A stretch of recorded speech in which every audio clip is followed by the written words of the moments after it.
students. This week our topic was presentation delivery. We were asked to locate an article on the web that provided facts and tips on presentation delivery and tie that back to this week's reading. I was able to locate an article posted by verywellmind.com, and the article is titled How to Improve Public Speaking Skills. And this website provided about 4 or 5 facts or points on how we can improve our public speaking skills. The first one that they pointed out and what they had said was the very most important was voice control. For me, I know that is key. I struggle with voice control anytime I'm asked to do any sort of speaking that I'm not prepared for, and usually, honestly, even when I am. One thing they said to help with voice control was practice your breathing and just to breathe.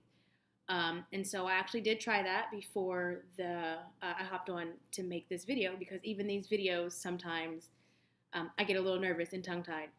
And so what they asked us to do was put a hand on your chest and inhale and then exhale into your hand. You're going to inhale into your hand and exhale into your hand for 10 seconds. So that will just be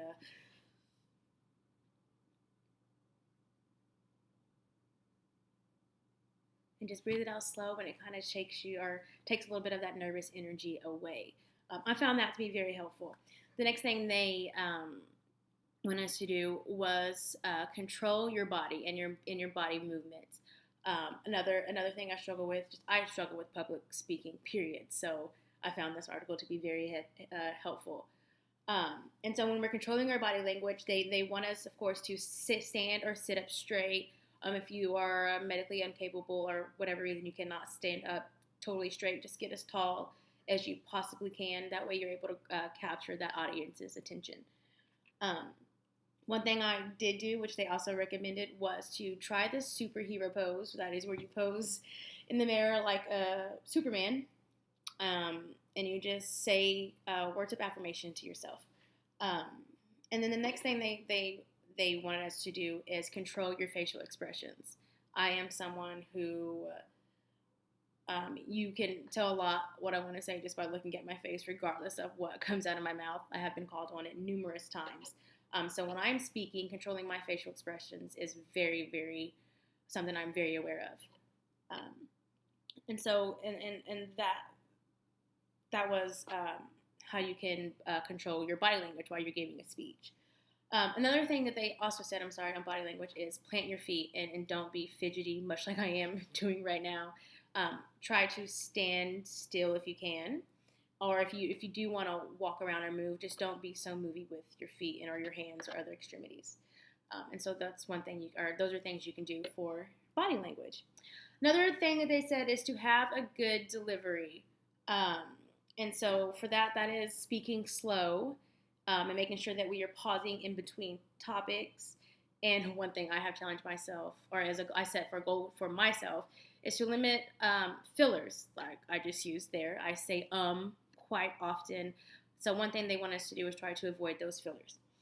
And then lastly, they ask us, they wanted us to know the audience, and that also not only know them by get out there, introduce yourself immediately, engage with them immediately. But I think it's important to know who you're speaking to. For instance, if you are a diaper company and you're going in to speak to a group of mechanics, you might want to know where you're going and who you're going to speak to. I said grab their attention and find a friendly face in the audience. I know anytime I do any type of public speaking, I ask one of my friends to be front and center, so that or near the back, somewhere where I can focus on them and still look like I'm looking or scanning the audience. So that was a little summation of the facts provided from my article. How this ties into this week was the video we watched provided a lot of really good facts to help improve your public speaking. One of them was delivery, and delivery is so important.